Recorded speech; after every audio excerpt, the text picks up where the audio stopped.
नमस्ते दोस्तों, मैं शिव मन सत्य में आपका स्वागत है। जैसा हमने पहले बताया था, रनिंग से संबंधित आपके लिए जानकारियां देंगे। तो दौड़ते समय हमें क्या क्या सावधानियां बरतनी चाहिए, आज इस वीडियो में हम आपके लिए बताएंगे। जैसे क्या बॉडी पोस्चर होना चाहिए, क्या ब्रीदिंग सिस्टम होना चाहिए, क्या शोल्डर पोजीशन होना चाहिए, क्या लेग पोजीशन होना चाहिए, क्या फुट पोजीशन होना चाहिए। और इस सभी जानकारियों को जानने के लिए वीडियो के अंत तक बने रहें। There's not much to do when all I running के लिए सबसे ज़्यादा महत्वपूर्ण है हमारे क्लोथ एंड शूज़ का सिलेक्शन हमारा सबसे ज़्यादा इम्पोर्टेंट है। शूज़ काफ़ी कंफर्टेबल होना चाहिए हमारे पैर के लिए, ना ही शूज़ ज़्यादा बड़ा होना चाहिए और ना ही शूज़ ज़्यादा छोटा होना चाहिए। पैर उस जिसमें कंफर्टेबल हो, इसके लिए आप कोई सा भी ब्रांड ले सकते हैं जो आपके लिए कंफर्टेबल फील हो।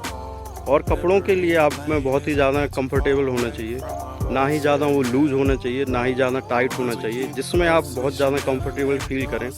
दौड़ते समय आपको ज़्यादा परेशानी ना हो, तो आपको कपड़ों का सिलेक्शन बहुत अच्छा होना चाहिए। दौड़ने के लिए एक और महत्वपूर्ण बात है हमारी फुट पोजीशन क्या होना चाहिए। हमें किस तरीके से अपने पैर के पंजे का रखना चाहिए ज़मीन पर, जो कि हमें दौड़ने में बहुत ज़्यादा इम्पैक्ट करता है। कई लोग दौड़ते दौड़ते अपनी पहले एड़ी को रखते हैं, तो ये बहुत गलत है। इससे हमारे दिमाग को भी बहुत ज़्यादा दिक्कत होती है और हमारे नीज़ के लिए बहुत ज़्यादा प्रॉब्लम होती है। तो दौड़ने के लिए सही पोजीशन डिपेंड करती है हम किस तरीके का दौड़ रहे हैं, हम स्प्रिंट दौड़ रहे हैं या फिर मैराथन दौड़ रहे हैं। यदि हम स्प्रिंट दौड़ते हैं तो हमें अपने पैर के अगले भाग को ज़मीन पर पहले रखना चाहिए। ये बहुत ज़्यादा सही रहता है, स्प्रिंट दौड़ने के लिए महत्वपूर्ण होता है इस तरीके से। यदि हम मैराथन दौड़ रहे हैं तो हमें पूरे पैर के पंजे को ज़मीन पर रखना चाहिए, तो वो सही पोजीशन होती है दौड़ने के लिए, मैराथन लंबी दौड़ने के लिए। और लंबी दौड़ में क्योंकि हम बहुत ज़्यादा तेज़ नहीं भागते हैं, तो उसके लिए हम पूरे पंजे को ज़मीन पर रखें और लैंड करते समय थोड़ा सा पहले हम पैर के आगे के भाग को ज़मीन पर रखें, तो वो बहुत सही होता है।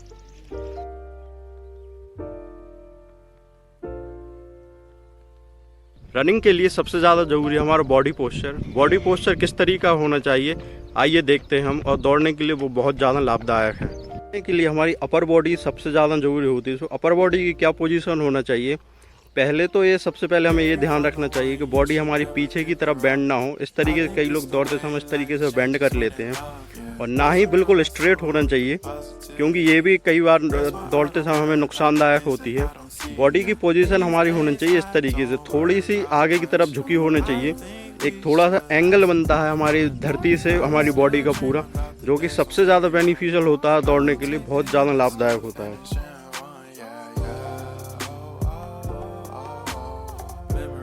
दौड़ने के लिए हमारी शोल्डर पोजीशन भी बहुत ज़्यादा इम्पैक्ट करती है, तो उसकी सही पोजीशन क्या होनी चाहिए। कई लोग दौड़ते दौड़ते क्या करते हैं, अपने शोल्डर को थोड़ा आगे की तरफ झुका लेते हैं, तो ये गलत है। शोल्डर की सही पोजीशन है हमारे शोल्डर थोड़े ब्रॉड होना चाहिए और चेस्ट थोड़ा बाहर होना चाहिए, और ना ही जब बहुत ज़्यादा ब्रॉड भी नहीं करना है कि उस पर बहुत ज़्यादा स्ट्रेच आए।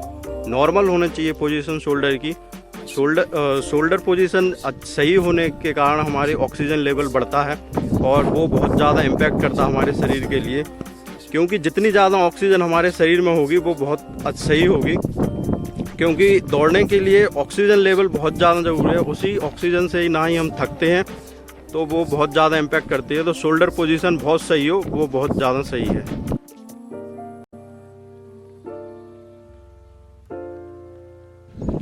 दौड़ने के लिए दूसरी सबसे महत्वपूर्ण बात है हमारा ब्रीदिंग सिस्टम। ब्रीदिंग सिस्टम क्या होना चाहिए बहुत ज़्यादा इम्पोर्टेंट है, क्योंकि कई बार लोग थोड़ी सी दौड़ने के बाद बहुत ज़्यादा थक जाते हैं, हाँफने लगते हैं। तो और कई बार लोग क्या करते हैं, कई बार लोग मुंह से सांस लेते हैं, मुंह से ही छोड़ते हैं, और मुंह से सांस लेते हैं, नाक से छोड़ते हैं, और कई बार लोग नाक से सांस लेते हैं, नाक से छोड़ते हैं। तो इसमें सबसे बेहतर तरीका क्या है सांस लेने का, क्योंकि ये सबसे ज़्यादा इम्पैक्ट करता है हमारी पूरी बॉडी के लिए। तो आइए हम देखते हैं किस तरीके से हमें सांस लेना चाहिए। सांस लेने का सबसे बेहतर तरीका होता है हम नाक से सांस लें और नाक से ही छोड़ें। और दूसरा तरीका ये भी होता है, जब हम दौड़ते दौड़ते कई बार बहुत ज़्यादा थक जाते हैं तो नाक से सांस लें और मुंह से छोड़ें, तो ये सबसे ज़्यादा इम्पैक्ट पड़ता है। इससे हम सबसे ज़्यादा अपनी ऑक्सीजन अंदर ले सकते हैं, क्योंकि जितनी ज़्यादा ऑक्सीजन हमारे शरीर के अंदर होगी वो सबसे ज़्यादा बेनिफिशियल होगा। तो बेस्ट तरीका ये है कि हम नाक से सांस लें और मुंह से छोड़ें, क्योंकि लंबी दौड़ के लिए हमारा ऑक्सीजन लेवल बहुत ज़्यादा अच्छा होना चाहिए, वो सबसे ज़्यादा महत्वपूर्ण है।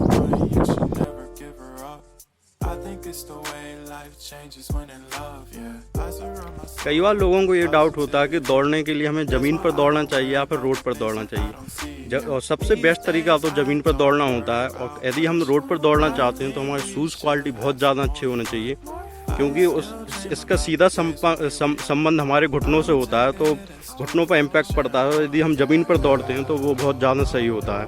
तो हम मेरे हिसाब से तो आप ज़मीन पर दौड़ेंगे तो वो ज़्यादा बेस्ट होगा।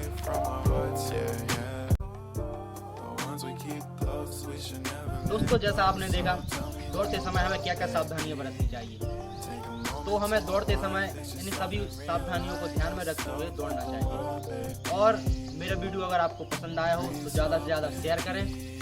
और हम फिटनेस से रिलेटेड अच्छे वीडियो अपलोड कर रहे हैं, तो हमारे साथ जुड़े रहने के लिए मेरे चैनल को सब्सक्राइब करें।